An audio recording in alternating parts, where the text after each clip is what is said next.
Um dos momentos mais importantes da vida de alguém, o tão esperado sim, a união de duas pessoas apaixonadas. Mas até quando o para sempre é para sempre mesmo? Acompanhamos na TV e na internet casais que inspiram relacionamentos, mas que nos últimos dias disseram um sim novamente, mas dessa vez foi um sim ao divórcio. Começamos com a atriz e cantora Sandy, que deu fim ao casamento depois de 15 anos com um também cantor, Lucas Lima. Casados desde 2018, Lecha e MC Guimê resolveram abandonar as alianças de vez depois de algumas tentativas. O galã Dalton Vig anunciou também o término do casamento depois de 10 anos com Camila Kizeski. Esses artistas engrossam a estatística de um aumento de 16,8% no número de divórcios no Brasil desde 2021. O último dado do IBGE aponta que quase 400 mil pessoas no país encerraram os casamentos. Antes tínhamos 10 divórcios para cada 30 casamentos. Hoje, a média é 10 a cada 24.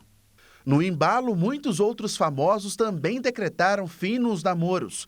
Luísa Sonza e Chico Moedas, Ana Castela e Gustavo Mioto. E há também a atriz Bela Campos com o MC Cabelinho. No Paraná, mais de 43 mil pessoas desde 2019 se divorciaram. Mas acredite que de 2021 para cá, até agosto desse ano, os números caíram.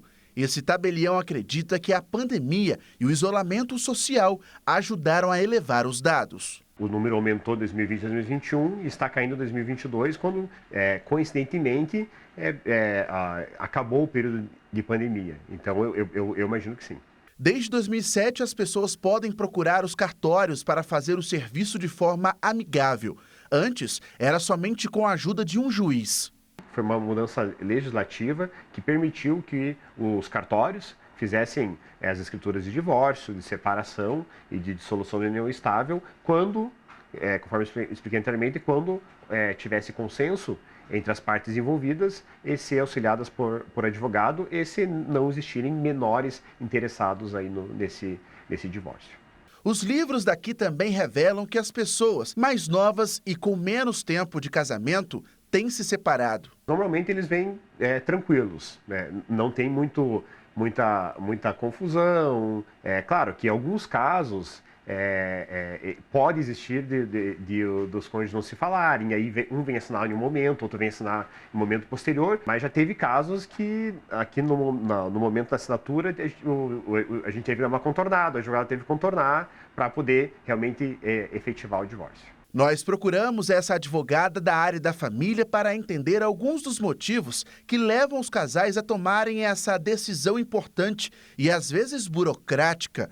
Ela pontuou que a mudança de contexto social, de vida do casal, lidera o ranking. O contexto do namoro é um, o contexto do casamento é outro.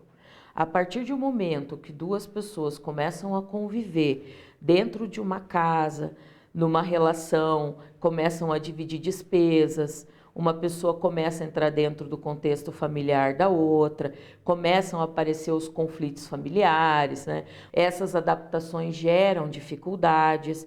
Depois, a gente tem uma incidência muito grande de divórcios nos primeiros 2 anos do primeiro filho, porque isso é uma transformação na vida do casal também. A advogada ainda pontua que as mulheres são as primeiras a procurar o que elas têm de direito no processo. A decisão, na maioria das vezes, parte da mulher. E quando ela procura um advogado ou uma advogada, essa decisão já está tomada faz tempo. Na maioria das vezes, a decisão do homem é mais impulsiva. É uma insatisfação momentânea. Mito ou não, as crises financeiras ou sexuais não são os critérios para a separação, mas a imaturidade de jovens para a relação é o que faz os casamentos terem menos tempo de estabilidade. Se conhecem há pouco tempo, casam-se muito rapidamente e não existe um aprofundamento nessas relações. Mas e aqueles votos de casamento que foram lidos lá dentro da igreja? Às vezes, na frente de um padre, de um pastor ou até mesmo na frente de um juiz de paz.